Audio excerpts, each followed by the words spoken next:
And we're off. Who remembers what we did last week well enough to recap for a previously on Dungeons and Dragons? I wasn't here, so I can't. Oh my god, I don't know who to pick. There's so many volunteers. I guess we'll flip a coin. I know Draco stayed today because Draco's awesome. That sounds fact- right. He should probably get the inspiration token, even though he already has one, because he is that awesome. I can't argue with that. And apparently neither can anyone else. I'm trying to remember. So it's been 2 weeks, and a lot has happened in 2 weeks. Mm-hmm. You are still trying to get Amon a vote of acquittal on his unlawful imprisonment of a genie. Uh-huh. To do that, you are trying to sway the four courts of the Jinn to be lenient in their judgment of you, and there's a little known protocol, this one secret trick that genies hate, where if you offer to amuse them and their court, they often grant you boons or wishes. Mm-hmm. This is probably the origin of the wish mythology. You are currently in the Tao Genie Temple of Amusement. Tao is the element of earth. Oh, and we played the trivia game. The trivia game. And we fought one battle in here, and I don't remember anything about it, so sorry. Yep, you fought their chosen gladiator because the Tao definitely like strength, bravery, devotion, and respect. You demonstrated respect by being grilled by their historian, explaining to her things you've learned about Jinn culture. Mm-hmm. You demonstrated strength by battling their earthen champions. What remains are tests of your bravery and devotion. If those are amusing experiences for the Tao genie, then they will likely provide their vote of acquittal, leaving us only one temple left to explore. And we didn't... Oh, go ahead. You know, Rinen's devotion towards Draco is just, That's what we're going to test. There's no bounds. She's going to push you down that well in the lower room. So we really didn't explore the rooms at all. We came right into the mosaic area, and then we went into the cartographer's room. Should we check out the other rooms to the south? Before we jump into the game, one last bit is the normal heroic inspiration token. Who gets it for either last session, or if you guys just don't remember and want to roll off or decide who doesn't have one, want to make sure we give it this session. I think we may have forgotten last time. Oni knew the answers to most of the questions. I would say she deserves it. I don't have one, so I will happily take one, unless there's someone else who also doesn't have one and we can roll off. I feel like has two. It's not fair, though, because she does have an undisclosed relationship with the Dungeon Master. Shh. That's true. Shh. We don't talk about the game outside of the game. Unless it's in vague terms. I don't want to know. I like to be surprised with everybody else. Except for she peeks sometimes. If I'm working on battle map, she'll stand just at the periphery of the screen for a long enough period of time that I'm certain she's peeking. I don't peek! She's a peeker. That's so funny. Just don't play Candyland with me. I cheat at Candyland. How do you cheat at Candyland? You just stack the cards. That's so horrible. Before you start. I have ever since I was a little kid. I know. Ever since I was a little kid, I've cheated at Candyland. You just can't. Yeah. So here's the thing, though, Zach, is that she'll say "Oh no, but it's just Candyland," and then she'll have the most amazing luck. "Oh my God, what? I got to go straight to Boardwalk on my very first card draw ever. That's crazy." No. John gets up to get a drink of water. When I come back, it's somehow double sixes into double sixes into 11. Wow. What? Wow. I just missed those rolls. That is a shame and a shock. Bear in mind, the only game she's ever cheated at is just the Candyland. It's just else. Candyland. That's the only game I can be trusted at. Yes. So, I will happily take it if no one else wants it. That's fine. I mean, even though Draco is so much more awesome, but you helped Draco pilot him, so is definitely awesome. And I have given it to you on a number of occasions when you have bailed us out if you haven't been here. Yeah, I appreciate it. We were We were talking about taking a long rest in here, or at least a short rest. I don't know if we actually did that.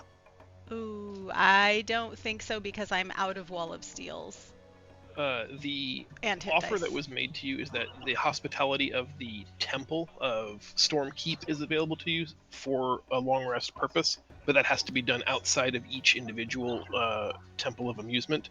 So we have Like to finish inside here the first. actual Stormkeep, the Grand Vizier has said that the hospitality of his keep is yours. However, whilst you are in each trial, you can. I don't see any reason why you couldn't, in this Archivist's chamber here, do a short rest. Take an hour, recline in the chairs, and just spend hit dice. But as far as long rests go, that can only happen inside the keep proper. Okay. And I only mention that because I think some of us were pretty low on hit points and also out of hit die. So. Yep, that is accurate. So good luck to us. Hopefully we don't have to. Well, don't worry. If it's a big bad we're fighting next, we'll kill it in no time. If it's a whole bunch of little bads, we're in trouble. That's all. That seems to be the case with John. He tries to scare us with the big bad, and we take him all too quickly. Mm-hmm. It's tough. Meg, I do. I guess go ahead. No, it's just how the dice roll it a lot of times. It seems like. It doesn't help when Oni's like, oh, a crit. Oh, a regular hit. Another. Just a regular hit. Oh, a crit. I have rolled horribly the last 3 sessions. I do remember that very vividly. I have not had a moment of greatness in many sessions unless I'm playing someone else's I think this is like episode 106 or 107, so if you do that 53 more times, then we're even. Marco, I have Hoppy's sheet up if you need me to roll while you're driving. Just let me know if I need to use hit die, or just if I need to use hit dice, go ahead and use them. Okay, you look good. You've got 105 hit points right now. Yeah, that's fine. Okay. Awesome. All right, let's do it. All right, if there's no need for a short rest and we feel like we're caught up, the Grand Vizier Dao, Omai, tells you that if you are ready to move on to the next bit of entertaining, there are chambers of fear that have been crafted here specifically to test your bravery. No one person may enter more than one chamber, so decide amongst yourselves. There are only 4 chambers and 5 of you, so one person can opt to not face their fears. However, 4 of you will have to participate in braving a fear. Well, see. Hoppy will go in. Yeah, since Renan isn't here, let's let her opt out. So Yeah. That way we don't have to pilot That makes her. sense. Hi. Hi, Zeke. She also has the lowest number of hit points next to Draco, so that'll be good. Half I'm a lazy DM, half you guys like more information than less information. And I'm not sure that the tests would necessarily be like a hidden fear. You can see in the 4 antechambers that are surrounding the large circular arena. If you look at them, you can probably guess at least 3 of them what the fearful aspect of the room will be.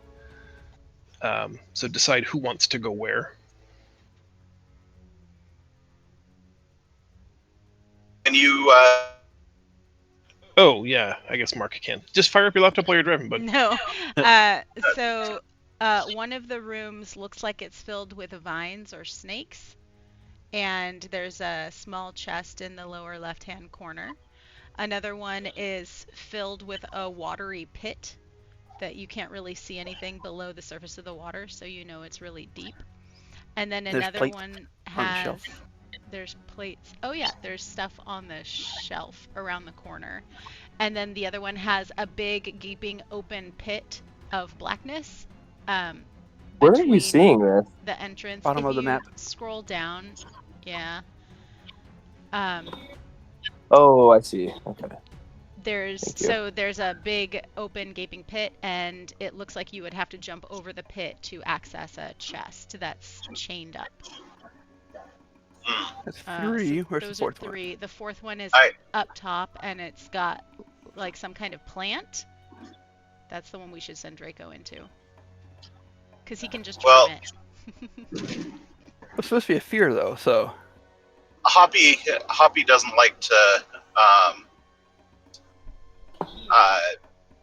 Hoppy prefers to keep his feet on the ground, so probably the giant pit is the right one for him to go into.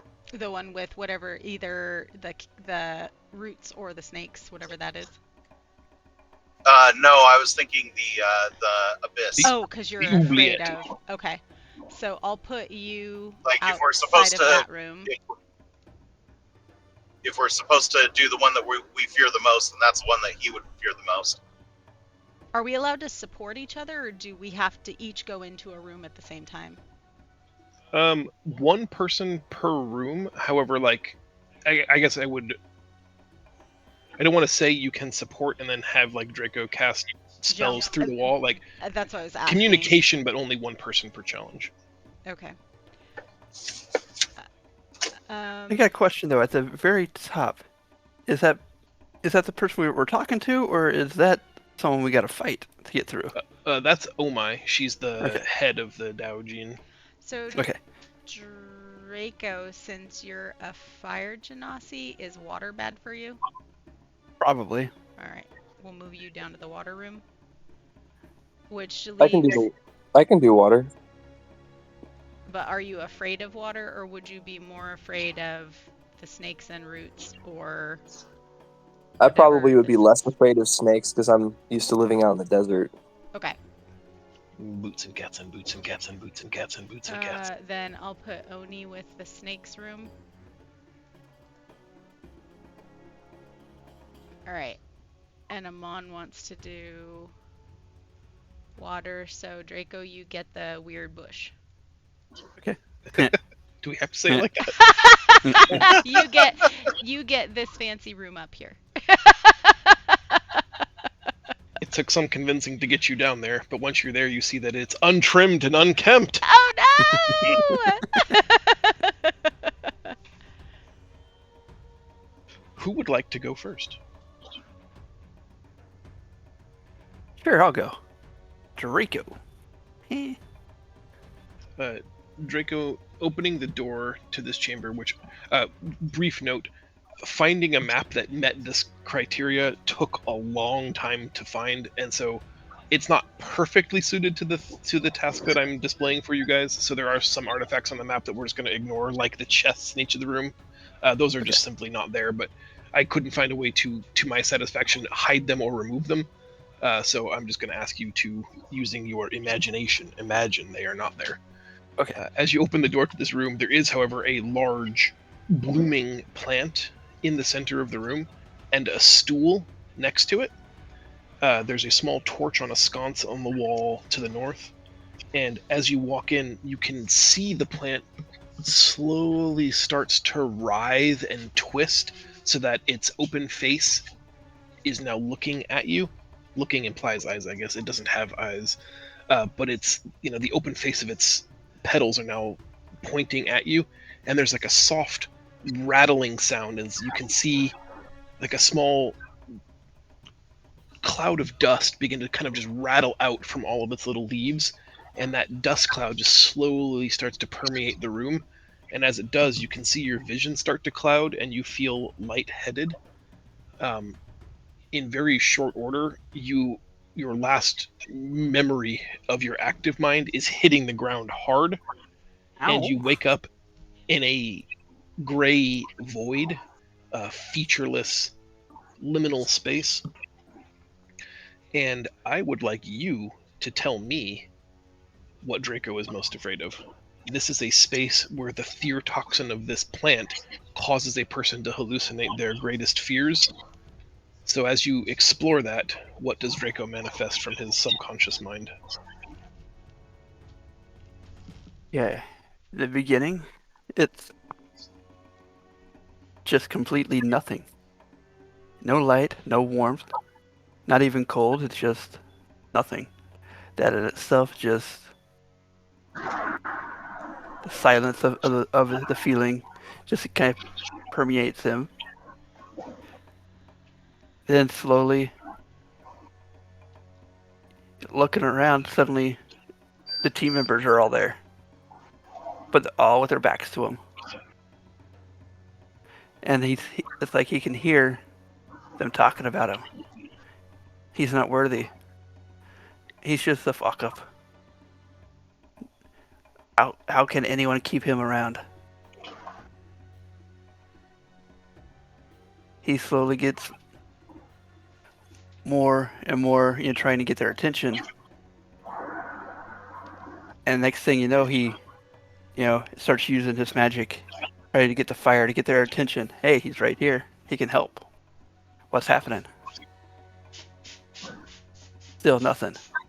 So he gets bigger fire, until he basically shoots a fireball, trying to get someone's attention. He rolls a 1, unfortunately, and he hits the team members, kills them all. Now he's truly alone yet again. And this time it was his fault. Again. That's rough, buddy. Have Draco make for me a will saving throw.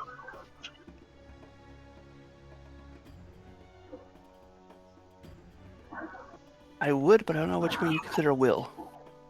Sorry, wisdom. I'm so sorry. It's all good. There was a previous version of the game. They were different things. I hear that excuse a lot, John. For 15 years, That or it's different physical. in Pathfinder.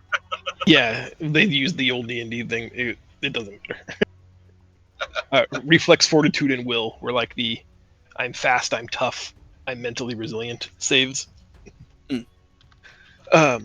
You, Draco, regrettably sort of succumb to your fear and end up terrified. In a way that starts comical to the people that are observing you, because there's a little bit of like panic, there's a little bit of crying, but as they observe the depth of your sorrow, the laughters turn to just awkward silence. Eventually you wake and just feel that depth of sadness within yourself, and moreover you feel slightly defeated that you were not able to best your own fear. You are free to leave this space, and you can't help but notice that all the genie that are watching you from the ascended areas above, like none of them are making direct eye contact, where previously like you got thumbs up, high fives, laughs, or claps. Like they all are just awkwardly breaking eye contact as you try to look at them. You get alone again. That's just horrible. That is kind of fucked up. So since that was so much fun, who would like to go next? I'm going through Napomo right now, so I think I'll have I shouldn't lose the call for a few minutes. So if you want me to go next, I can. Oh, I thought you were saying driving through Napomo is facing your fear. They got Jocko's, though. Jocko's is tasty. They got Jocko's and Grandma. I really wish I could stop at Jocko's for breakfast, actually. Okay. Do you want to go Yeah, I'll go next. Okay. Hoppy, as you open the door to the oubliette, you just, as soon as you step 1 foot into the dark, shadowed room, you don't even feel or hear the door close, but now suddenly you're just in a vast, empty space. You find yourself standing on one stone tile. There is nothing behind you, nothing ahead of you. And everything grows darker and darker and darker. And at first, the darkness feels normal. Almost familiar. You've always been very safe and comfortable in dark places. Your ability to see in the dark mitigated some of that fear that normal people, other people experience. But the longer you stand here, the more this dark, empty space feels crowded. For a while, longer than you can really keep track of, time starts to seem to have no meaning to you. You can't tell how long you've been sitting here. You can't tell anymore whether your eyes are open or closed. You can't tell whether or not you're blinking. It's impossibly dark, and that's when you also realize it's impossibly silent. You can't hear the sound of your own breathing. You can't hear the pumping of your own heart. Just kind of this vague, empty sensation in your ears that in itself is terrifying, as you are alone in this vast, empty space in absolute darkness, completely isolated from everything else. You begin to allow feelings of dread to enter into your mind and into your heart. There's that thought of, like, if I just stepped off this one stone tile, where would I even go? How do I leave here? And as you're confronting both the internal demons that you've dealt with your whole life and the oddity of being in this lonely, dark, silent place, I'd like Hoppy to make a wisdom saving throw. Are you sure you don't want a will saving? No, but you heard me second guess myself as I was saying it. Meg, can you roll it for me? I can. Thank you. You got a 15.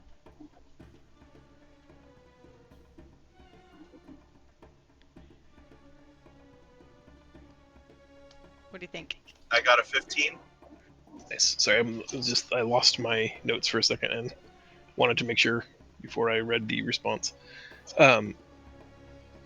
Hoppy, you reject the concept of being afraid of the dark, of being afraid of just absolute solitude, of being afraid of isolation, and you take one brave step off of this lone tile, and you find yourself back on the outside of the door that you previously entered. To the observer, very little, almost no time has passed, but you enter the same old space that you just left to a round of genie applause. The dour tremendously impressed that you faced the oubliette and succeeded. Nice. Hoppy bested his fears. I thought I was going to fall to my death, but okay, that works. I mean, we can change it if you'd rather. No. Hoppy's not afraid of the dark. Amon, how are things with Zeke? Do you want to take your turn now, or do you want me to go next? I am just getting him dressed. Michelle's gonna take him on a quick errand before she goes to work. So I can go right now. Excellent. Dada! Yeah. Dada! Amon's greatest fear is definitely losing his family.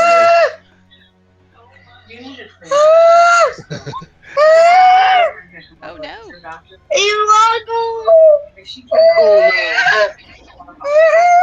Stepping into the chamber, there's a very soft, like easy riser staircase into some water.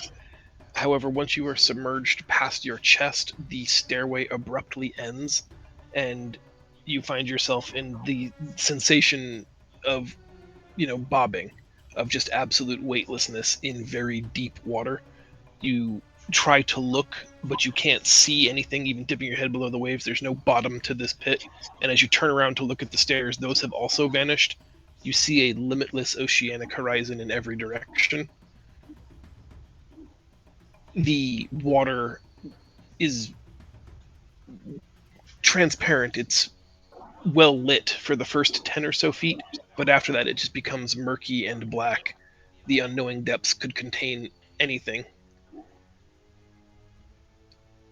As you resign yourself to just trying to tread water and convincing yourself that this isn't bothersome, something brushes against your thigh. You feel around in the dark water, but you don't touch anything. There's nothing there, but then you can feel the cavitation of a pressure wave move past you, something stirring in the deep water. But every time you look, there's nothing there. And then the entire room goes silent and still as you just gently bob up and down in the water.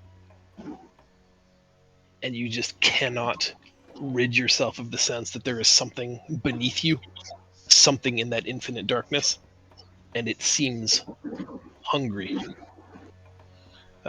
As you attempt to confront a undiagnosed thalassophobia, you rolled a 7 on your wisdom saving throw and unfortunately give in to that terror, and everyone laughs as you panic try to swim, because from their perspective you're just basically waist deep in a kiddie pool, splashing around screaming about how Cthulhu's going to eat you.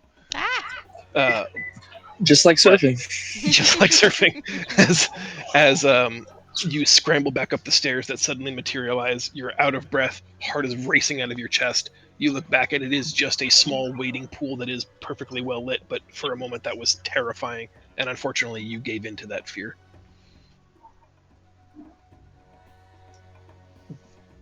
Oni, are you prepared? Oni is prepared. We'll see. I mean, her wisdom saving throw is abysmal, so I'm not looking forward to that, but...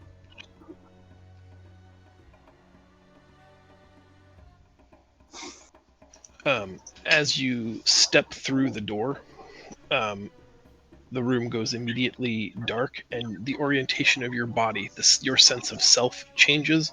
Instead of being upright, clutching your sword, you find yourself instead lying on the flat of your back, asleep, your head gently resting on a soft pillow. It is warm, it is comforting, and it is not at all fearful. Your eyes feel heavy, and you give in to that urge to just let them close so that you might enjoy a good night of sleep. And that's when you feel something move across your ankle. Your body instinctively freezes for a moment, but then there's another gentle brush across the other leg, moving across your shin to your upper thigh. Looking through the darkness, you can't quite see what it is, but then in a very small glint, a flash of light, perhaps cast from a reflective moon, you see the glint of 2 semicircular eyes as a serpent stares up against you. It coils itself on its thigh, and as you brace yourself fearfully, you can feel dozens of other snakes begin to crawl from around the floor onto the bed, across your legs, arms, neck. You are gripped with fear. Have Oni make a wisdom saving throw for me.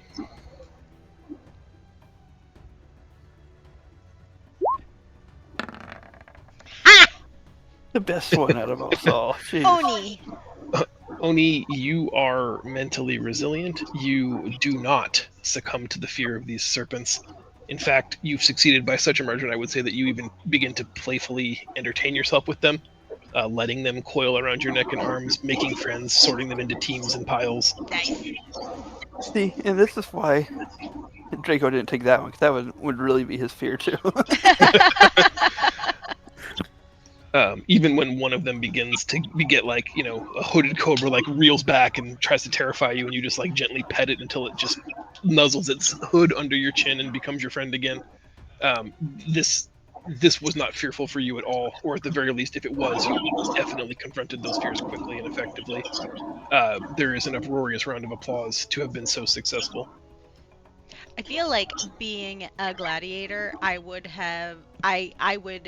recognize foes easier, and so while it may have been a scary experience, I think it probably would have been easier for me to see immediately that they weren't attacking me, so that's probably why I didn't freak out. Nice. If only everybody else had some training. I'm just giving you why that probably worked for me. Love it. Should have had squirrels, probably.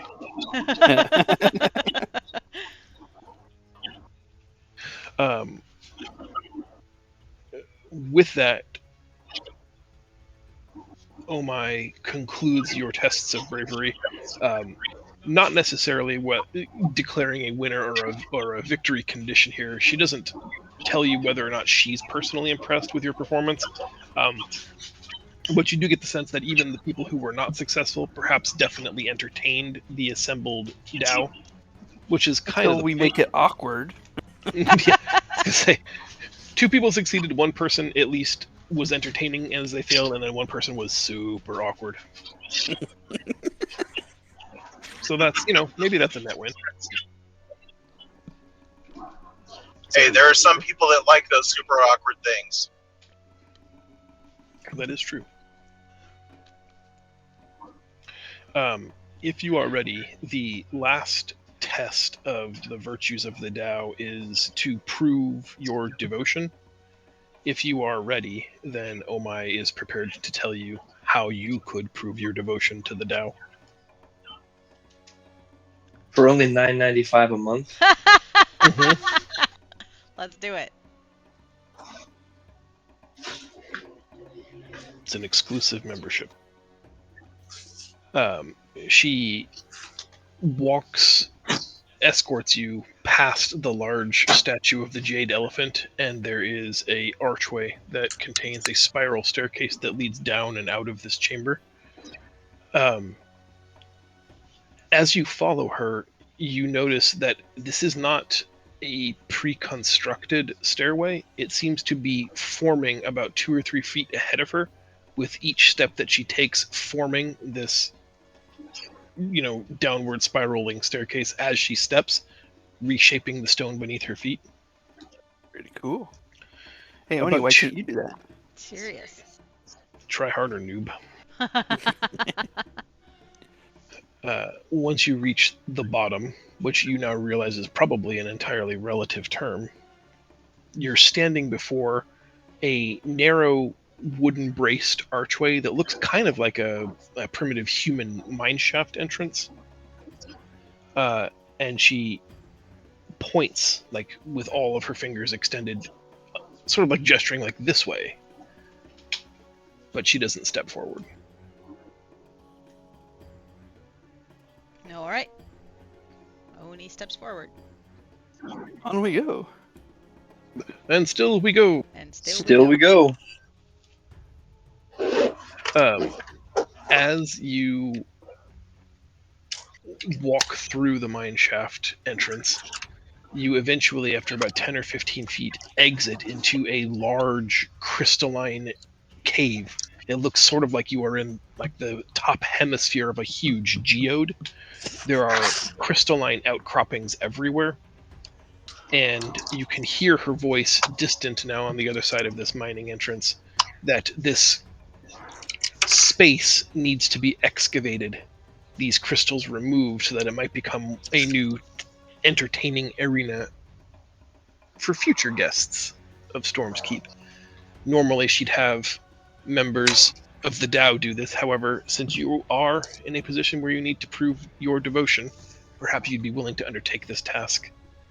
The crystals are dense, the work will be hard and laborious, but she needs this remnant of a former leader of the Tao completely demolished so that she might build her new, let's call it ballroom.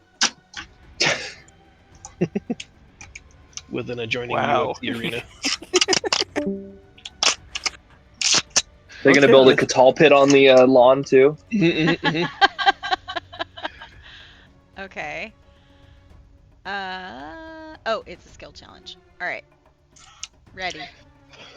That is roughly what the image looks like. It is floor-to-ceiling, dense, crystalline growths. So take a minute, talk amongst yourselves about ways you could demolish this space, and basically we're looking to clear it out down to the bedrock so that she might have this large hemispherical domed area to become a chamber of entertaining. But all of this crystal and all of the rocky debris needs to be removed. So in classic skill challenge fashion, I need a couple of ideas about how you guys want to attempt that will result in a roll or the expenditure of a spell, and that will grant you a success or a potential failure, and we're looking to get to 5 successes before we hit 3 failures.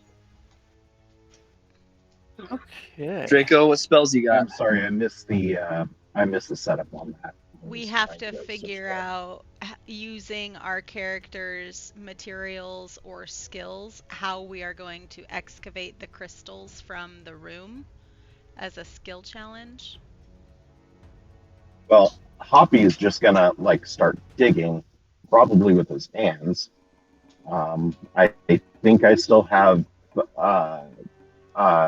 Knuckles of Knocking, which I can turn into a siege engine I assume means that I can turn into like a steam shovel and just like rip through the content. That's kind of amazing, and I love it. Hoppy goes full choo-choo. Yep.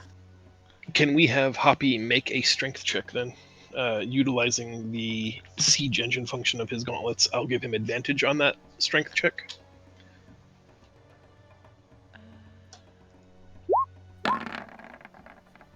22. Nice. You have earned your very first success. No one else may utilize the I'm going to punch or scrape or physically demolish the stones, but we need 4 more solutions to get rid of these. Let me see something. Oh, I may see something that could work really well. Oh wait, never mind. Not as good as I thought. Stone to mud.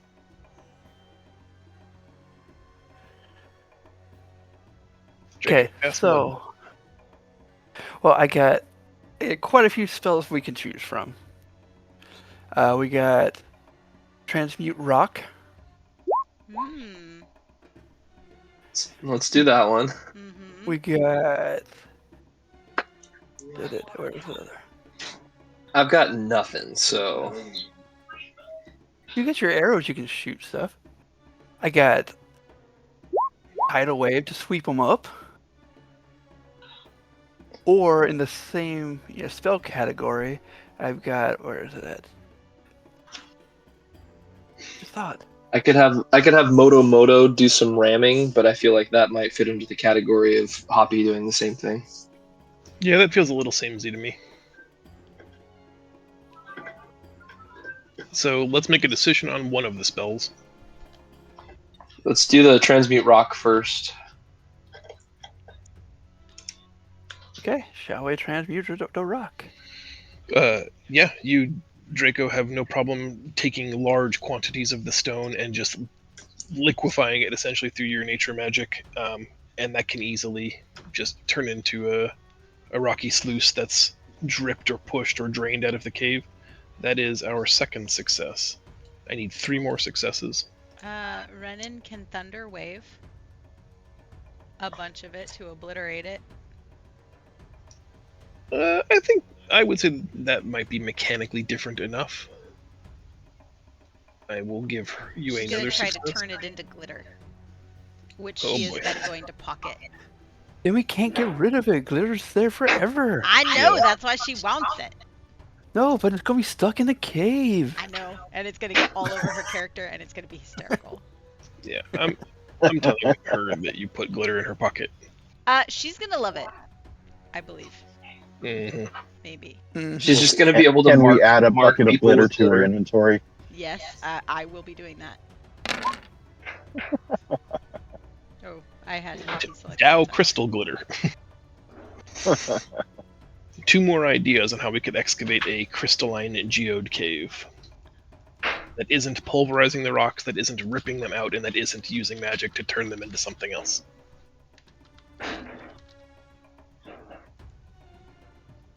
Let's see. Okay, it's in her inventory. I'm sure Oni can do something awesome. I mean, Are you sure? I feel like that's not actually an idea.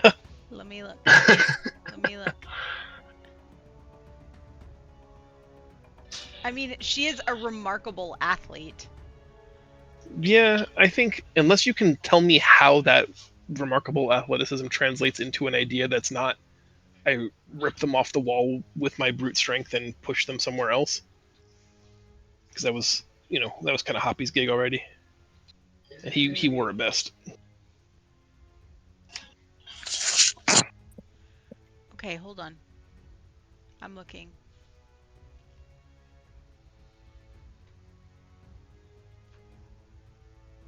Oh, okay. So I'm not going to just steamroll stuff like on the ground. I'm going to use my acrobatics to use my body weight and momentum to pull down crystals from the ceiling by like swinging acrobatically from one to another and like pulling them down as I go. Okay. Is your camera on? No. Okay, great. Show me what that would look like. It's a game of the Wow. imagination. Right, no, but I'm saying like just mind a little bit. I did with my hands. Nice. Slower, he said. Okay, like I don't hate that. However, I think because I'm a dick, and because what you're describing to me sounds far more acrobatic than it does athletic. Yeah, I said acrobatic. Okay, then I think I would like to see an acrobatics check. Because I'm a remarkable athlete, do I get to do it with advantage? Look at that beautiful face. That's a Remarkable great athlete, smile. But you're not a remarkable acrobatic. acrobat, are you? No. I think Renan's a Good remarkable point. acrobat. Good point. Ooh. I'm gonna rule against hot girl privilege for the first time in a long time, just because there is a mechanical distinction here. Although I do believe remarkable athlete gives you like half your proficiency bonus to any physical skill that you don't have proficiency in. I got a 24. I feel like that's good enough. He needed 25. At disadvantage. No. Yes, ma'am. That is excellent. You put on an aerialist show whilst pruning and plucking the low-hanging stalagmite crystals. Stalactite, excuse me. Okay, so Hoppy had the first one, Draco had the second one, Renan had the third one, Oni has the fourth one. We need one more unique success. I'll try. I'm gonna try Hail of Thorns. Yeah. To shoot it with an There you arrow, go. and so I have to do my shot first.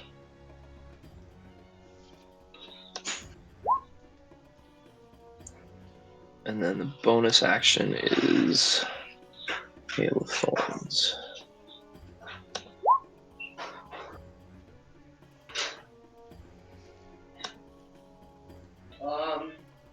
And just for the heck of it, I'm going to try 2 shots because I have 2 shots. There we go. Nice. And I'll add it to that one.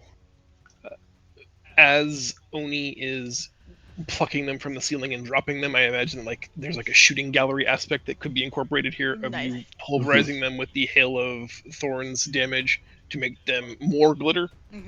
Question mark for someone's pocket. Yes. Mo Pocket glitter. hand. It's gonna be amazing. You just wait. I'll move that to our 5th success, completing the skill challenge successfully. Well done, everybody. That was fun.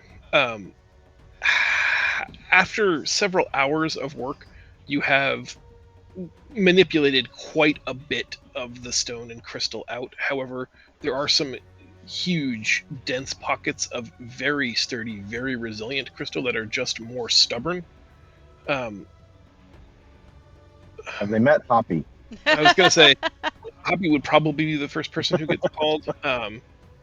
Hoppy, as you attempt to just punch into this very thick amethyst crystal, it does begin to yield under your impressive strength. However, something inside the purple amethyst crystal moves. We should talk to it.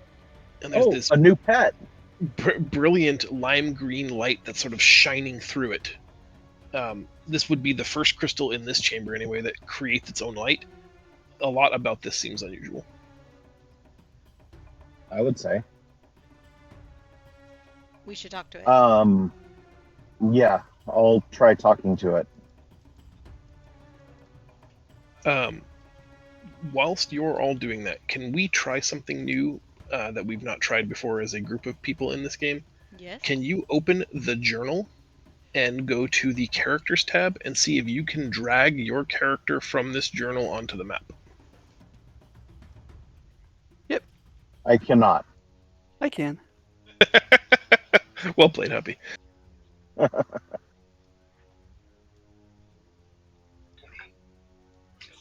Guys, I'm I can almost pulling off. try it. Thanks. I'm pulling off in Los Alamitos. I'm gonna stop and get a local bread at Bob's Well Bread. So I'm going to wait until we get to a good breaking point, and then I'm gonna go in and do that really quick. Okay. You said go into the journal and take your character and what? Oh, I brought Amon onto the map Okay. for you. We've done it with like summoned creatures before, but I know that we have had problems with the journal not loading like the exact correct versions of the character, I went through one of my like cleanup tasks and tried to get everybody's character tokens sorted, and it looks like they all worked. So everybody should feel empowered to do that whenever they need their character. I don't mind. I do it I every know week. before we had sort of like avoided doing that because you guys were grabbing previous versions or incorrect versions, or it wasn't loading properly, but I think I got it sorted now. You're so talented. It We only took a appreciate year. you, John. It's just so, I don't know, I guess like human to do the, okay, well, I'll just put that on my list of things to do between now and next session, and then like in the 30-minute cram before next session, like, okay, well, I didn't get any of that done. And this will Been just there, happen done next that. time. Yeah. It's just been next time for like 56 weeks. So, Hoppy, something in the crystal stirs, it's producing light. Your instinct is to talk to it. What do you say? Hello, how are you? I like that really sounded the most Minotaur you've ever sounded, so that was kind of fun. The cool. That sounded more crystal-like. the crystal in common responds, trapped, help. How can I help? Can I punch it really hard? Yes, break. Can we hear all this too? Who are you? Friend. Should we talk to the Dao that put us in charge of this task before we do anything else? Because we are currently in trouble for keeping a prisoner, and I feel like we should learn from our lesson and At the same time, we let loose things that should have stayed in prison in the past. That's true. All the more reason for us to ask for help. I feel like we should verify before taking any of our own additional action, because this is to test our loyalty? Nope, that's not the right word. Oh, you're asking me? Yes. Or them? Sorry, if you're asking me, this was supposed to be a test of devotion. Devotion, yes. So I feel like if we're supposed to demonstrate respect and like adherence to their laws, that we should check in. Okay. Yeah. I mean, it's possible that we also can't get back up to that other room, or maybe we can't engage, but we should probably try that first. Going back to the top of the stairs and to the entrance of the mine shaft where Omai left you, she is not there, but sitting on a stone stool is the archivist Ophira, who you were grilled on with the trivia, as you call them, about the djinn. You could tell like maybe she was just sort of left to oversee. And she puts down the book she's reading and, hello. We've How may I help you? encountered somebody claiming to be captured in one of the crystals down below, and are seeking guidance on whether or not they should be freed from it. What do you think should be done? Well, seeing as how a captured spirit is what got us in this mess in the first place, and we were told to destroy all of the crystals in that room, but I don't know how that person came to be there. I just wanted to check first. If you don't have any further direction, we'll just free them. She says that it seems to her like you already knew what to do. Well, alrighty. Alright, Hoppy Smash. Hoppy Smash. I think I should still have a advantage. As you punch the crystal, there's this like spider web shattering effect. It's gonna be a 60-ton chunk of crystal, but it starts as this small spiderweb splinter that just grows, expanding feet at a time until it almost splits right along like a hemisphere line, bifurcating the crystal into a left half and a right half. And immediately at this bifurcation, an enormous shadowy ball or bulb erupts out of the splintered thing, screaming in a deep guttural roar, "Free!" And as 1,000 years of dust and debris fall off of it, floating above the now shattered crystalline prison, you see a irate, ancient beholder. Hey, Hey, let's Hey, put hey. it in the cube. no, we can't capture. Remember, don't let people know about our cube. So that's an enslaving device. Good call. Good call. Good call. Is this a good time for us to take like a 2-minute bio break and to let Mark go buy his bread, and then we can roll for initiative and get the combat done? Yes, Does that Sounds seem good. that sounds wonderful. Yeah, that works for me. All right, Perfect. Yep. quick 2 minutes. Thanks. Mhm.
All right, I'm back. I will roll initiative for us. Oh, I missed my. I had mine still selected. I rolled for Hoppy, so it has that under Draco. So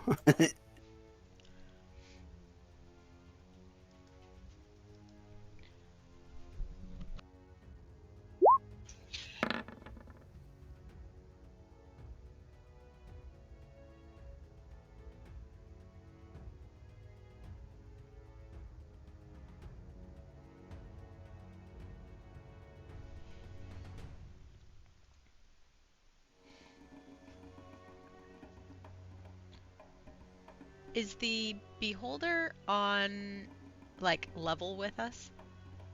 Uh, Or is it up high? it's flying about 10 feet above that, like plateau that is even with the platform that you're on.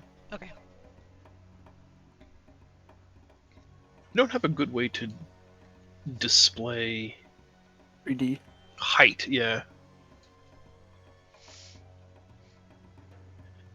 So guys, I don't have a lot of spells, so this could be fun.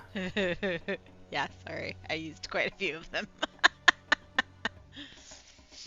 I'm not saying I don't have enough. I'm just saying I don't have a lot.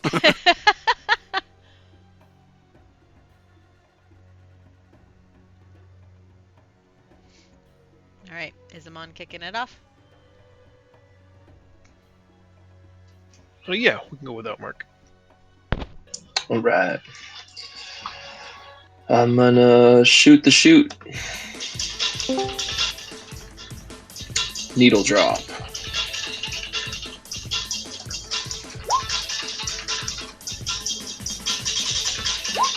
Nice. Well done.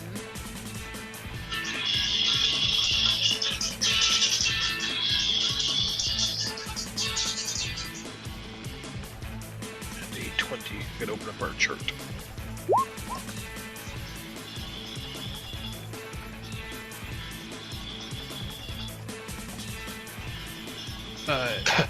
I'm not sure that it's fair to say you recognize patterns because you haven't seen him fight yet, but it says you gain +2 to your armor class against this target and advantage on all saving throw effects that originate from that target until the end of your next turn. You Hell don't yeah, know, but brother. That's real good. For the first turn in with a big bad, that feels really good. Yeah. And then I'm gonna move away from the rest of the group. Seems smart. It is Renan's turn. Who's piloting Renan? Meg? I am. Okay. She is going to stand right where she is and take aim. And boom.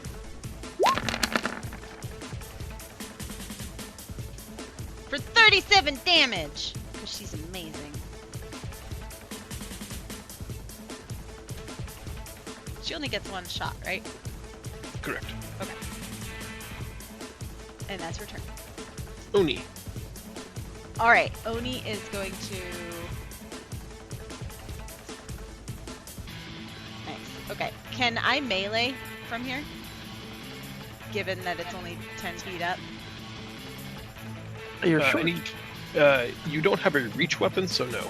Someone like Hoppy could because they have a reach weapon, but he's 10 feet above the ground, so you may not. My swords Not aren't without. long enough. So like, this is one of those areas where like real world understanding of like I just want to poke him in his butthole. And I'm 6 feet tall, and if I hold my arm up, that's 3 feet, and my sword is 5, that's 11 feet, right? Yes, but the rules of the game say that you can only attack within a 5-foot like cube around you. So Okay. technically, no poking the beholder in his butthole today. At least, again, not without help or some kind of additional plan. Alright. Then I hate it, but it is what I'm gonna do. Oops. That was supposed to be his Oni. Does a 17 hit?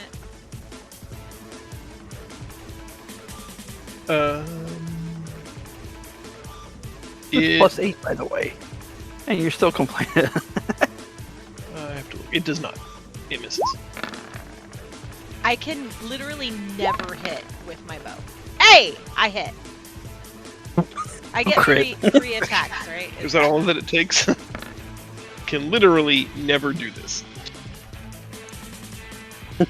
Yes. Roll your 67 says. Well, it doesn't have. So you got the disarm one. Disarming isn't a thing here. The one directly beneath it is you are able to use the dodge action after your attack. If you'd like that, you can have that one, or you can pitch me an idea.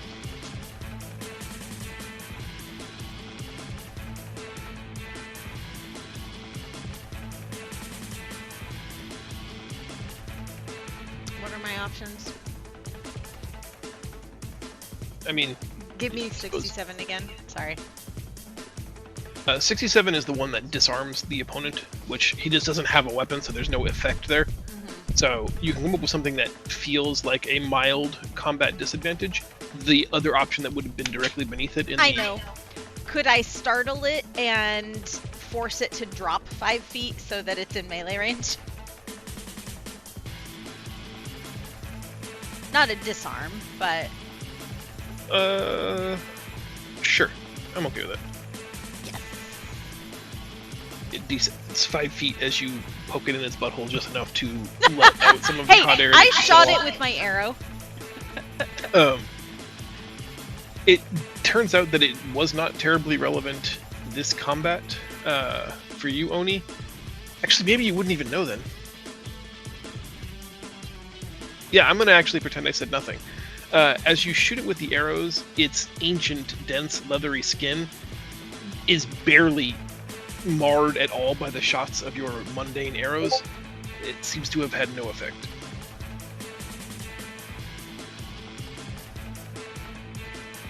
Now, unfortunately, it is my turn.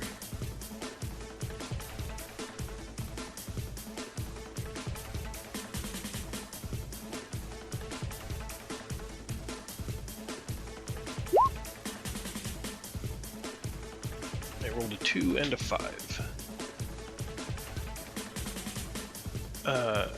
I need Amon to make a Constitution saving throw as one of the eye stalks on his side of the Beholder's head spins at him and fires a pink ray of paralysis.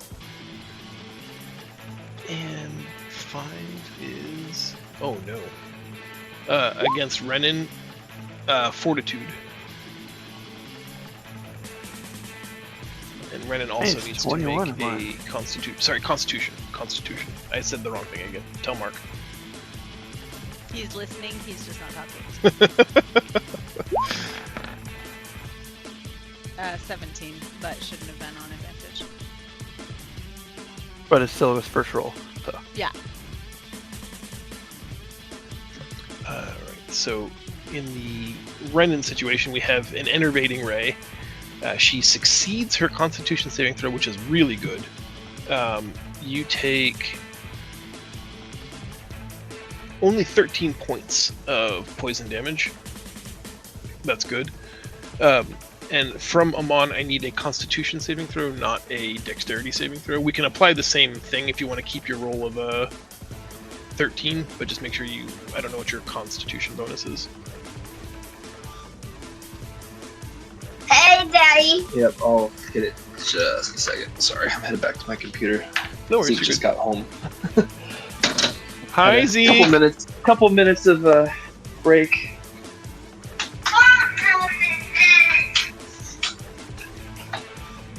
You said Constitution? Yes, please. Oh! That's amazing. The paralyzing beam hits you, but you are able to expel, maybe discharging the enervating effect into the crystal behind you.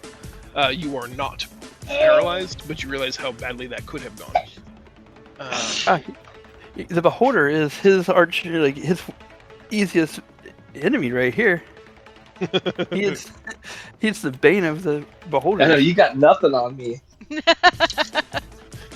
Daddy. Mon's gonna get a little cocky, because Nice. he never does. That's probably gonna be a bad thing, but... I'm doing it! You dumb thing! Stupid thing! Man, you stupid man! Stupid man! Rufio? On initiative 10, which unfortunately comes right after the Beholder's turn, I'm going to utilize a lair action. He is able to reshape the crystal and the stone around him using a spell of some kind to create a stony wall. I'm going to drop it down, but like, I don't know, kind of moving like that. Essentially, I'm just trying to block off ranged attacks and melee from closing. I'll put it on the thing as soon as I can go. Draco, if you want to start He thinking moved? about what your turn looks like. Well, what you did right there, he moves. It's actually Hoppy's turn. Yeah, Hoppy so before me. Hoppy says he's gonna rage, reckless, so he gets advantage, and stab a bitch. Great weapons mastery check. Hoppy is super mad that it claimed it was a friend, but isn't.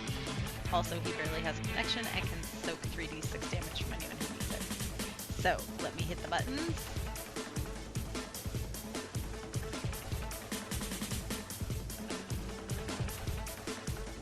Great weapons mastery, and he's raging, so it's advantage, and he's running in. Hold on, he's not gonna be able to run through the wall of stone. Oh.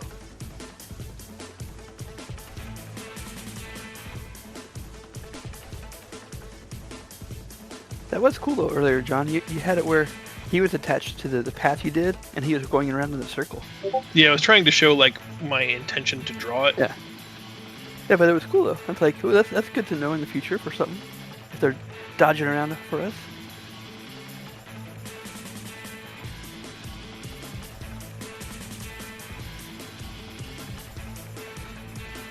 There is the wall of stone. It is 10 feet high, and it extends like that, trapping Oni on the inside, everybody else on the outside. If it's 10 feet high, can Hoppy do like a run and jump over it? He'd have to move 5. Like, I don't know with his movement speed of 40 if he could climb that and get up and over to be able to do an attack this turn with his move, or no. We don't interact with a lot of climb overs, so I'm not sure how that works in terms of... Just want to move these to the map layer while you're talking, sorry.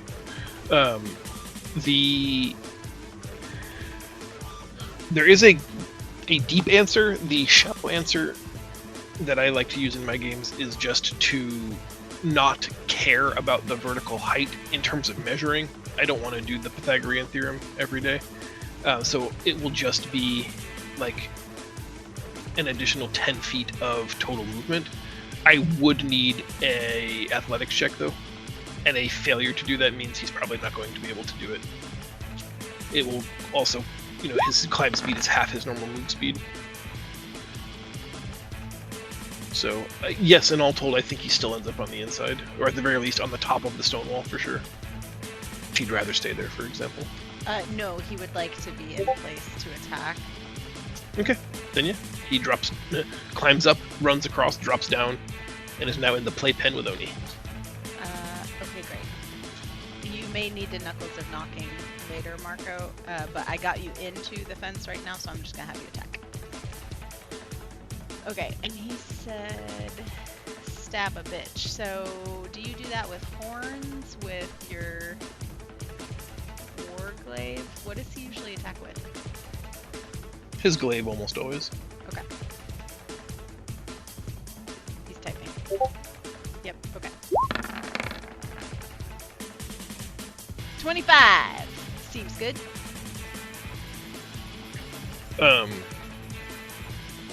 It does. It hits. However, as he strikes with his impressively crafted magical item, the warglaive barely scratches the ancient leathery surface of this beholder's skin, and as Hoppy looks down, the weapon he's holding in his hand looks dull, mundane, and Oh no! its blade is chipped and tarnished. It doesn't have the lustrous, otherworldly glow it normally does. Oh no, did I ruin his weapon?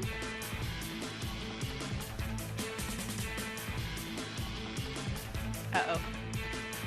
Does he get more attacks? Yes, Okay. the second one. A second one with the warglaive? Yes, ma'am. I mean... Yeah, he says, well, hit it again. That also hits, but again, it seems just, half effective. Like, the beholder is incredibly resistant to this attack. Okay. Well, shit.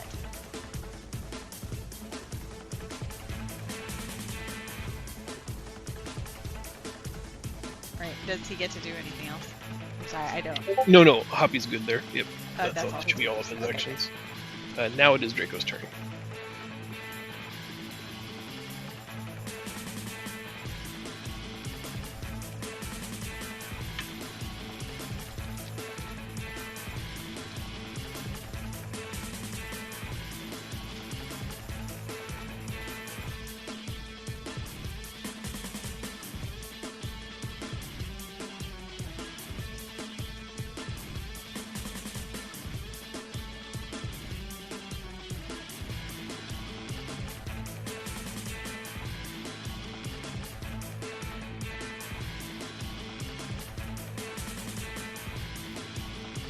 Oh, it makes it easier to hear me whenever I bring the mic down, doesn't it?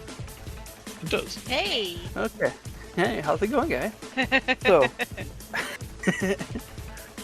basically what I'm going to do is have Fire Dude go up there, and since I can have my spells go through him, I'm going to have him do poison spray onto the beholder. Through me. Or through him. So to look and see if it's a Constitution saving throw. Yes, it is. DC 17. I got a 29. Motherfucker! You know I think I what? take half damage. Oh no, it's just all or nothing. Yeah, Oh, you is do it all or nothing. nothing? Oh. Well, Flame Siege your ass. 21 hits for 9 points of fire. And he does this angry little fire guy, dance type thing, just rages, bounces around. Yeah. And that's a me turn. At Oh, the actually- end of Draco's Actually, hold on, turn. before it's my Oh, turn. sorry. Then I'll Yep. go over this way. There you go. Because something tells me it's probably going to explode. I'm scared about explosions. I get to use a Death Ray as a legendary action, or a Eye Ray as a legendary action. 1 second to roll. Oh no. I like it. Yeah. It is the same result twice. Oni and Hoppy, I need both of you to make Wisdom saving throw, as the stuntiest of its eye stalk rays casts Sleep Ray on both of you.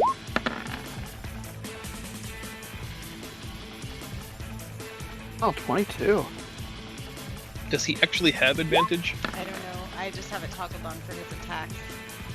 I don't know if He gets has advantage on when he dexterity uses saving throws for stuff. I don't know of any reason he'd have advantage for wisdom.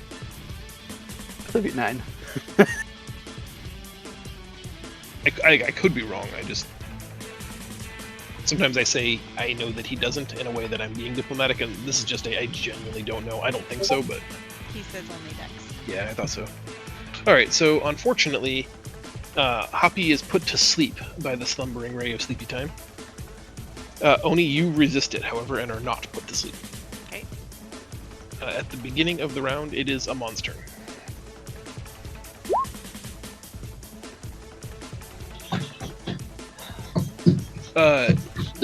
Two reasons. A 16 does not hit naturally, and also you are now barred from attacking him with range attacks because of a 10-foot high stone wall between the two of you. Ah! Oh, did I miss? I must have Miss missed that. John, Okay. John's coming. John, Yeah. He's- John's Hi, here, Zeke. bud. he's John. I have my headphones Oh. on, so he can't hear you guys. Can I go around the outside like a trailer park girl? Nice. The difficult terrain here is going to be very unstable, and then there's like a 20-foot, like, I don't know if you can see what I'm drawing. Let me draw freehand. Difficult terrain doesn't matter for me, for my class. It doesn't slow me down. It slopes very sharply down 20 feet where I've drawn the arrow. Like there's a small area that you could probably negotiate, but you'd have your back to a 20-foot drop.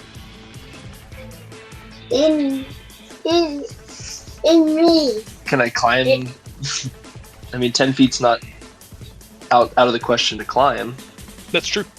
It takes an athletics check and costs half of your movement. Like, climbing is at half movement speed, I think is the best way to say that. Sorry, my brain's not working today. Well, dude.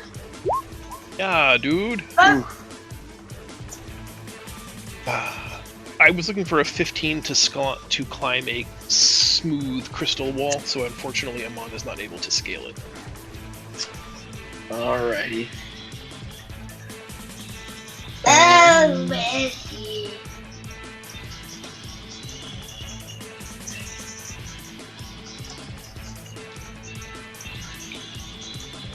I want to like lob an arrow over, but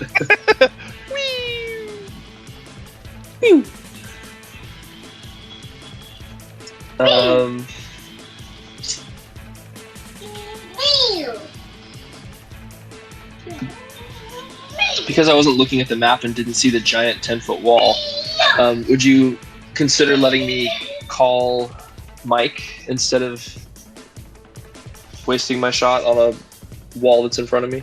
Yeah, for sure. And I'll do that, and that will be the end of my turn. And then Mike will have a turn. He gets to do a thing, yeah. He does a thing.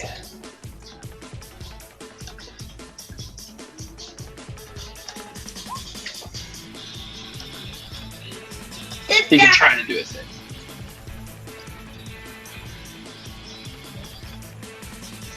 Uh, 14, unfortunately, does not hit. Nice try, Mike. Nice try. It is Ren's turn. Okay. Question. If she stands in one spot, knowing that... I'm sorry? If she's standing in one spot and the wall is 10 feet high, can she shoot up and over it? So, like, is the beholder tall enough that she can see it over the 10-foot it high was flying high enough that might have been the case, but you lowered him. So now he is safely in his stone playpen. Okay. So she would have to climb up in order to get to him, but she would lose advantage. Correct, and have to make an athletics check to ascend, which isn't a guarantee. Okay. Then she's going to make an athletics check to get up high.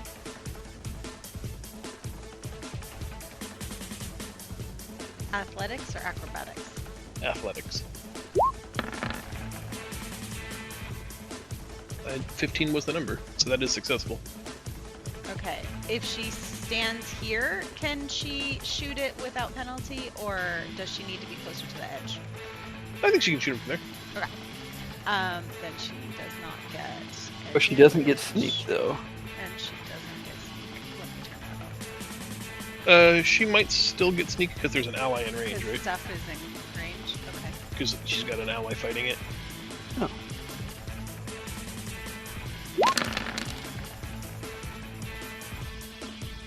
Or actually, I don't remember. You'll have to.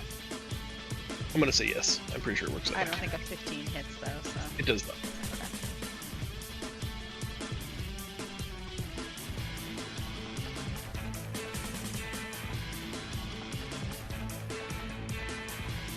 Yeah, that's her turn. She's moved and she has attacked. She can't do anything else. Oni, it's your turn. Okay.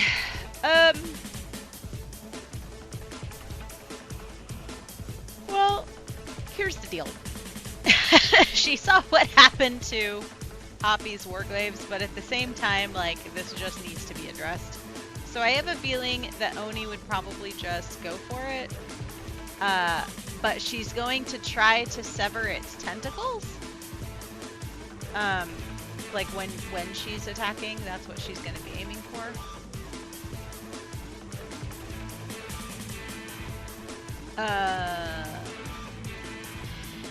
Query. I would like to use my bonus action to shake Hoppy awake. Since he's asleep, would that work? Or is a magic sleep something that he has to roll out of? No, surprisingly, it is something that damage can undo. So The answer is yes, you can use your bonus action to do it, but that has to come in the form of like using that bonus action to make an offhand sword attack, or you can use your action to do like 1 point of punch him in the shoulder damage. But if you want to take your attack, then you can just use your offhand slash on him to wake him. Damage basically wakes a person who's been put to sleep by the sleep ray. Can I choose, instead of slashing with my sword, to like kick him in the foot? No, because the only attack that you get to make as a bonus action, Is- specifically in this circumstance, is is your sword. offhand sword. Yeah. Okay. Oh, well, Like the answer is yes, but you're not gonna love it. Oh, he's not gonna love it. maybe it won't hit. Let's do it. Alright, attack number 1. Attack number 2. Attack number 3. And the hoppy attack. 2 of your 3 attacks hit for 26. And Hoppy takes 14. Mhm. But is no longer asleep. So now he'll be able to take his turn when it's... And he doesn't take 14, he takes 7. Great. As you look at your swords, Megan, they are lusterless, tarnished, My gray. silver one isn't, just the gold one. No, they all are.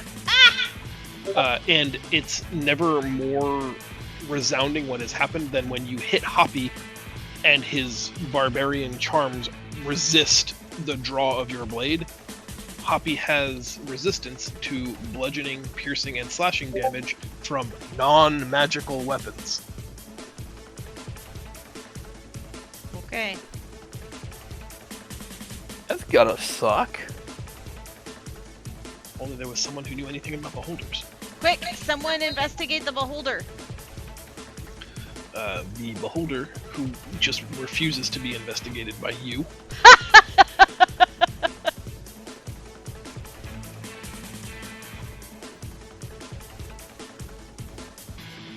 Ooh, that's a good one. I'm afraid you're gonna make the check, but...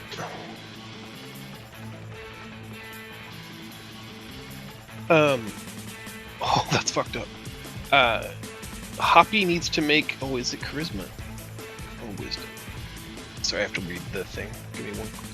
Wisdom save for Hoppy, as a purple ray of charming hits Hoppy. And Oni, I need you to make a wisdom saving throw also, as a white beam of fear is cast on you. Ooh. That was mine, and here is Hoppy's.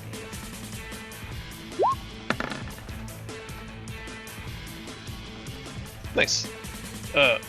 Oni, you can only move to here, into the corner, but on your turn you have the frightened condition.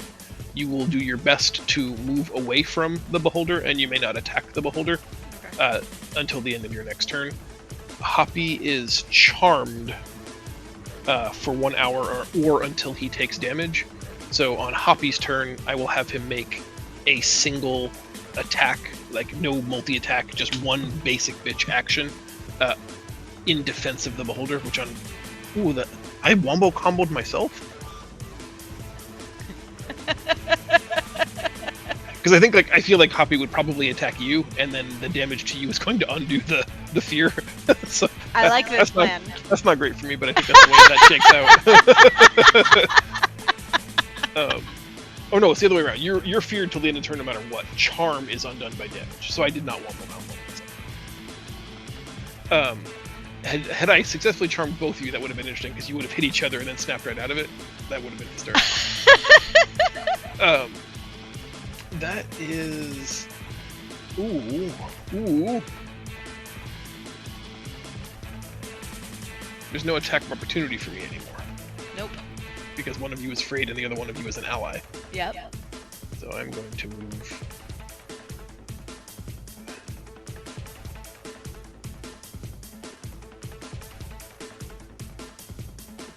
What's my fly speed?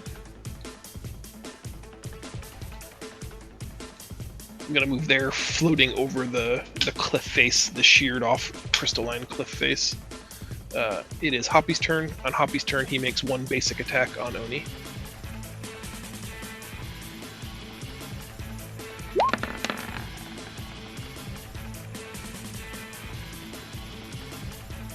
He misses. He uses glaive. Oh. Unless you're telling me you think he would drop the glaive. No. Drop the glaive.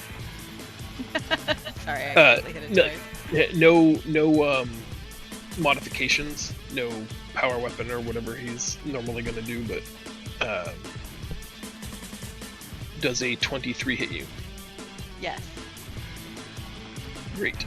It looks like 19 damage. He is raging, but no... Yeah, 19 damage to you. And it is now Draco's turn. Okay, are my ranged people ready? Got an idea.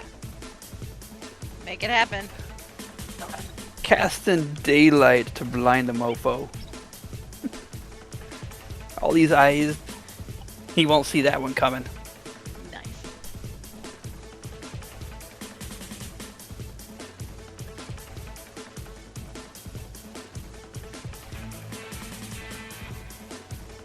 You do create a miniature sun in this small cave, casting brilliant, perfect illumination everywhere.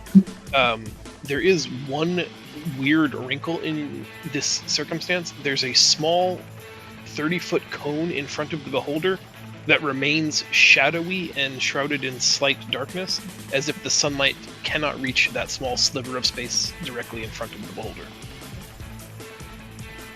Finally That's out of the simple. store.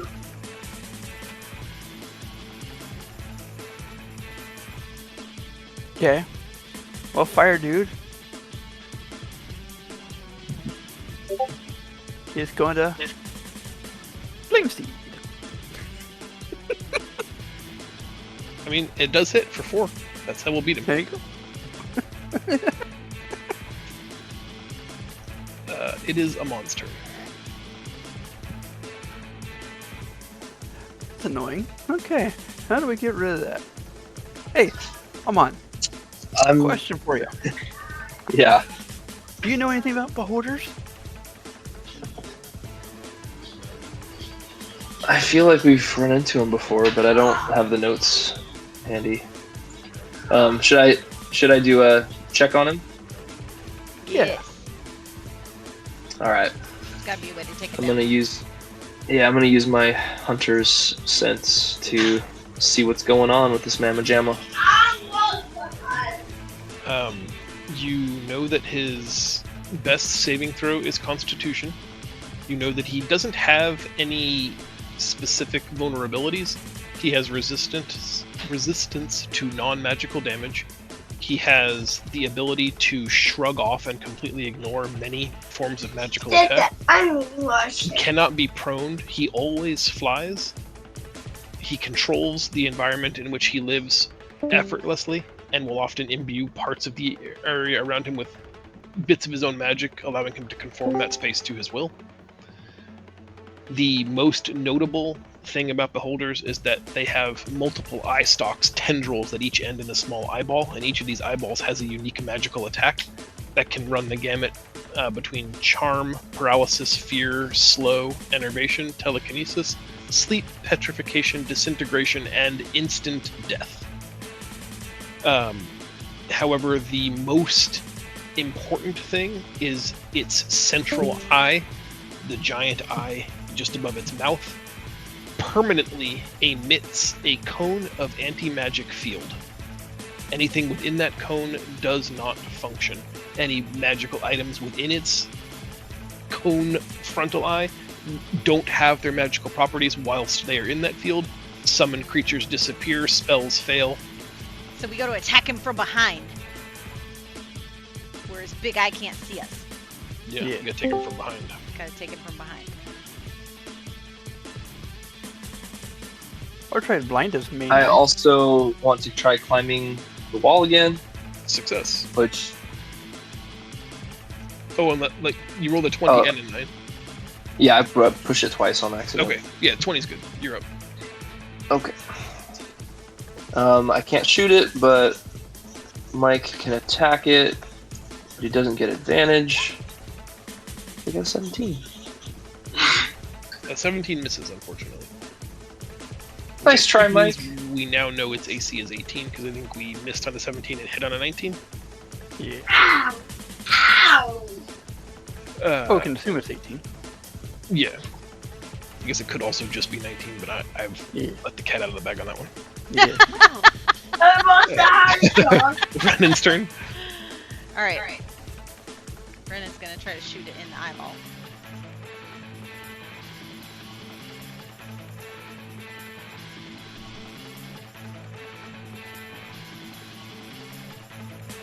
I wish that the name automatically changed to whoever's character sheet you were clicking on. Yeah, piloting multiple things is not ideal in the system, I'll give you that. Oh, I didn't have. Well, I don't need it. I didn't have advantage turned on. Oh, I didn't need it. I didn't need it because Brennan is the bomb.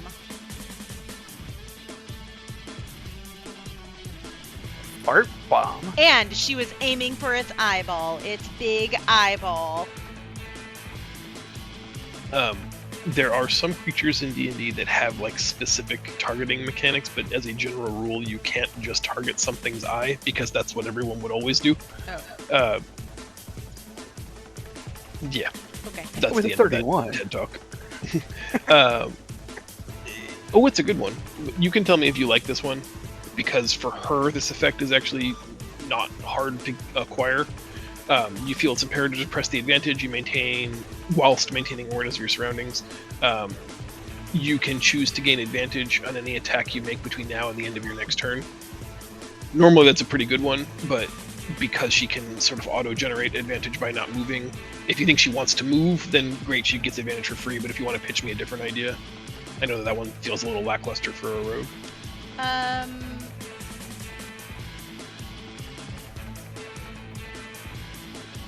She may need to move, so I will keep it, so that way I preserve The advantage. if she has to move or if the wall disappears or something and she has to roll. Okay, that seems fair. Is there anything that she could do? Oh no, because she attacked, right? I was gonna say, could she move now and like get Oni out of her trance so that Oni could actually take her turn? Or you said that Charmed can't be removed and she's just running away? You're just feared until the end of your next turn, full stop. Hoppy can be snapped out of the charmed condition with damage again, but otherwise he's going to remain charmed for up to a minute or until damage is dealt. Okay. Yeah, she can't do damage, so that's her turn. It is Oni's turn. Oni, you are terrified. You may not move closer to the source of your fear. Oni is going to continue to run away into this corner and hide. So, like, meta-gaming player John will step in and tell you that if you have any bonus action that is not offensive, you can still utilize that. Like, if you wanted to use your ability to heal with Second Wind, or if you wanted to Blade Ward cantrip, you have those options. Like, you can still take that part of your turn, you just can't attack him, nor can you move closer to him. Blade Ward cantrip wouldn't give me any kind of increased assistance, though. No, I'm just telling you, like, you can still use your bonus action as long as it's not attacking him. Fine for now. Okay. Oh, look whose turn it is. I'm assuming that Oni will be at a disadvantage because she's tucked in a corner, and that guy won't be able to see around the corner to get her where he is right now. Sure, that seems fair. Would Oni be able to hit Hoppy to wake him up? You know, and Next for turn, attacking her. I couldn't do anything. No. It's going to target Renan and Hoppy, and it rolled a 7 and a 2, which is Sleep Ray and Paralyzing Ray. Sleep Ray on Renan, which requires a Wisdom saving throw, and Paralyzing Ray on Amon, which requires a Constitution saving throw.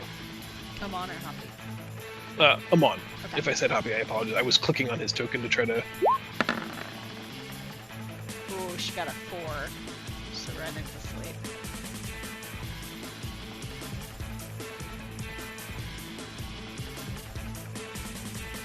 Damn, dude, Amon is untouchable against the beholder. I think 2 different kinds of saves against 2 very different spell effects, but you someone has are to be. not paralyzed and may act normally. I don't know if he'd move. I call him a paramecium branch. Nice. It's a paramecium.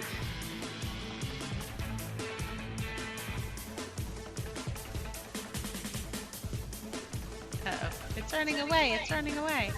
It's just doing its beholder thing. Behold my greatness.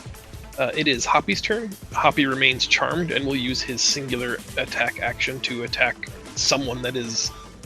again, because I think you're the only target he can see, yeah. Oni, I think he just would attack you. But Probably. if you want to pitch a different idea.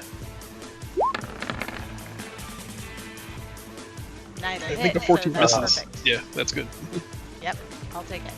Also, Oni, at this range, you notice that both the Warglaive that Hoppy swung at you and your own swords resume their otherworldly luster and glow and now appear to be magical again, suggesting that the range on his anti-magic aura is a very narrow cone or a very limited distance.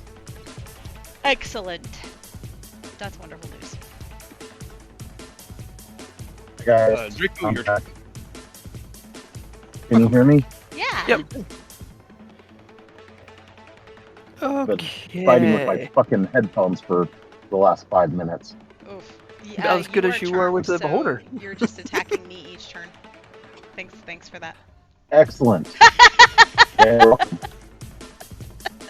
Okay. I am going to cast... Only because I'm thinking something else is getting set up for me, and I don't like it. I don't like it at all. I am going to... Oh, actually... How much is that? Alright, that's not as good as I was thinking. Hey, can All right. you wake up Brennan with Fire Guy? Possibly. Okay. But first, I'm going to cast the fog cloud in front, all around me. Because he's coming around so he can see me. So I want a fog cloud in the whole area. I believe Always look out for the number one. verbal component to the fog cloud spell is...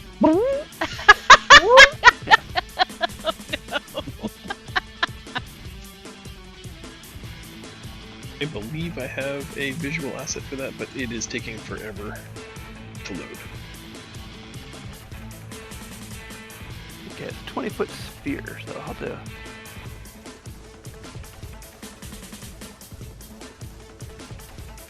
There you go. Yeah, perfect. Hey, motherfucker can't see me. And then Do you like it there, or do you want me to move it a little? that's fine there.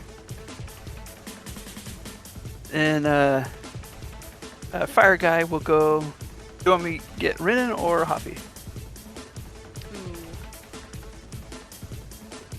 Damn. Brennan's probably going to do more damage. Renan Yeah, is okay. next on the meter, so yeah, I think so too. Okay. So Fire Guy's gonna go over and give her a pinch. Thank you. Renan takes 1 point of butt pinch fire damage and is now Right. awoken.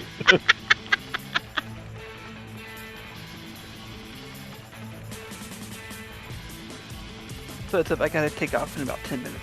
Yep. Okay. Hopefully It is we're done Amon's before turn. then. Yeah, we'll hopefully be able to wrap this up pretty quick.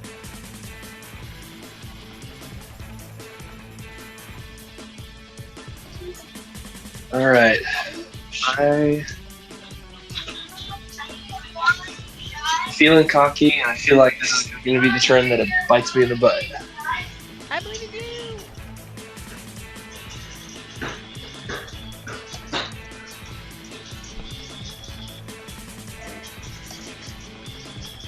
you. Where? Oh, there he is.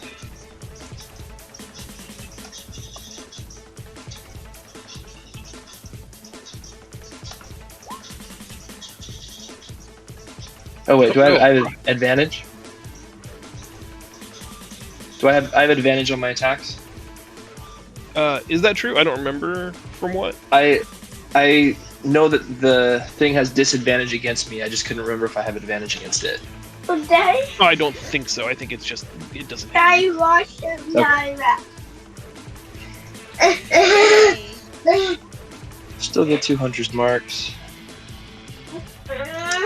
And then Mike will get another shot to redeem himself. Oh no! He's just flying around, running into the wall.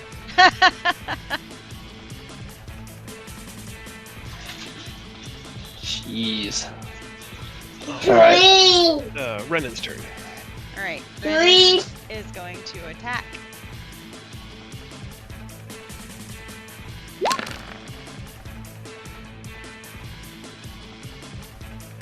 For 36 damage. It is a hit, and that is 36. Oop. I just minused 0.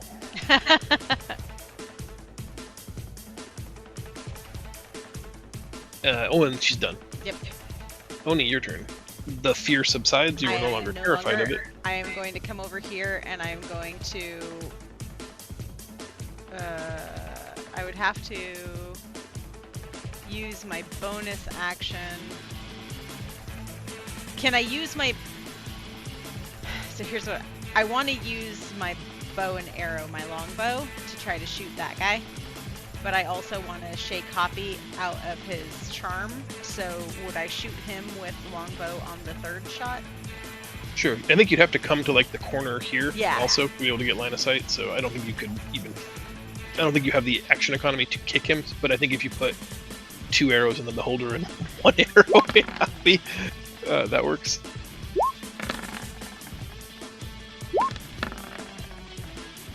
Can I choose which one goes to Hoppy? No, I get to choose. No! That's which one I'll be picking. Yeah. it's fine with me. Because I do not want to have. I don't want to roll crit against Hoppy. You know, she's horrible with the bow, by the way. Never hits. This is the first time the bow has worked for me. Honestly, I'd have better luck throwing my sword. Okay, so I'll uncharm Hoppy with the first one for 6 damage. Does he take 3? Yeah, it's a mundane. Okay. And then I hit the beholder for 16, and I rolled an 87. Oh, nice. You strike with great force. Roll an additional set of damage dice above and beyond your normal critical roll. So another D8.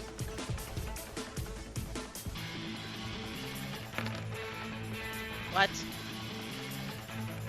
It was just a 3. Boo. That is less good. Boo.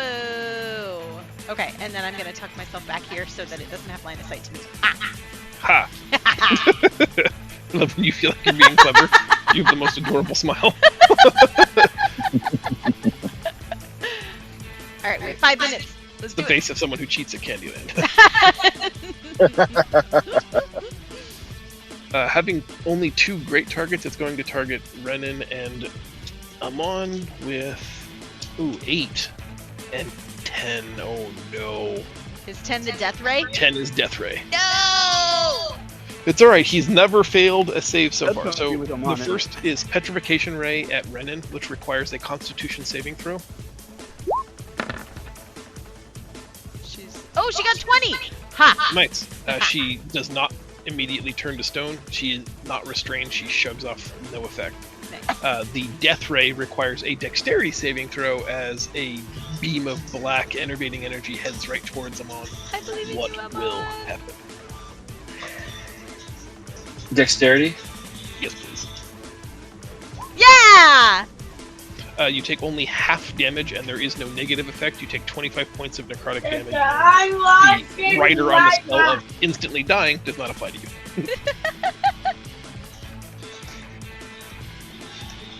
So, yeah, that's good. Solid. I still kind of go like half-heartedly, half-hearted raspberry. I like it. Nice. Hoppy, it's your turn. Okay, so... I'm gonna turn around and stab the bitch. Well, it's not in range, so I think you're gonna jump up on the wall and then do one of your ranged attacks. Athletics of 15 to, quote, jump up on the wall. Can I instead do an athletics of 20 to jump on its back? No, it's very yeah. far away from us. But you are up on the wall now. Okay. I guess that'll have to do. And with a 19, I'll tell you, we can make China pay for it. Javelins are my ranged weapon, I and turn I can throw 2. 2 per turn. Do I turn No off Great the Weapons Mastery. Okay. Yeah. And I can throw 2 per turn. You said lance? Javelin. No, Oh, at Javelin. the top. I see. Okay. Here's one. And here's two. The 15, second 24. one hits. First one does not. They should have both been with advantage. They were. Okay. Unfortunately, the first one was a 14 plus 1 or a 13 plus 1. And it's 18 to hit. Got it. All right. It is Draco's turn. Probably the last turn he's going to get to take. Well, to give everyone else an advantage on him, I am going to cast Fairy Fire. Yay! He makes a chomping sound with his mouth, and the spell fizzles as you cast it. What? Have It could- you not fought a character that has counterspell and legendary resistances at the same time? No. So bad. Yes. Don't like it. It's terrible. Fire guy still gets to go though. That's true. And he's going to give the beholder the finger Yeah. with Flame Seed to miss. Nice. It does miss. All right, Amon's gonna bring it home. Yep. He is very close to dead if we can bypass his ability to auto succeed on 2 more saving throws.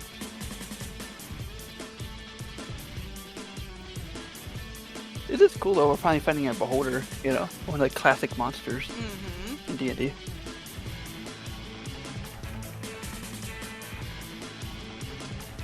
$25. I think that's my only shot. So I don't have advantage. But it does give me 200 marks. And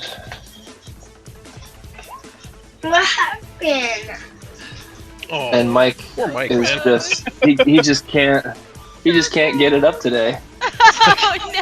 MVP of trying hard, You though. know what?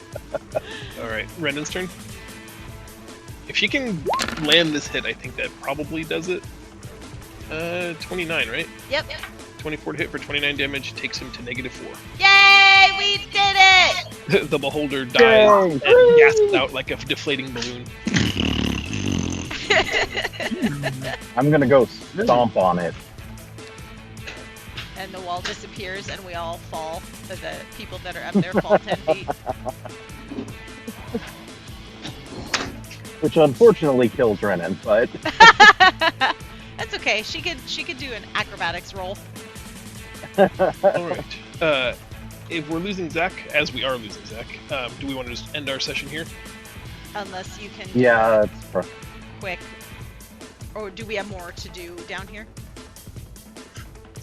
Mayhaps. No, this concludes the Tao Temple of Amusement. Okay. She is pleased with your performance. Everyone has been entertained.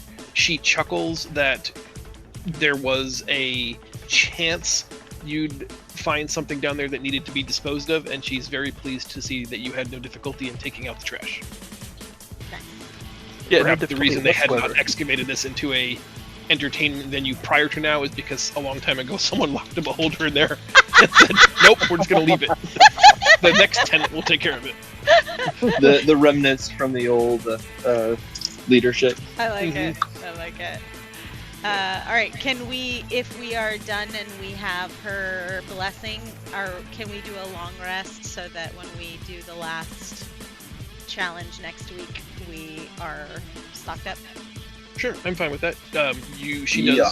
promise you her vote of acquittal in a coming trial, and you guys are returned to Stormkeep, where you have been told all of the accommodations await for you. There are lavishly appointed rooms, servants, attendants, that will bring you food, water, fresh clothes, draw you a bath, whatever you really need to feel relaxed and comforted here.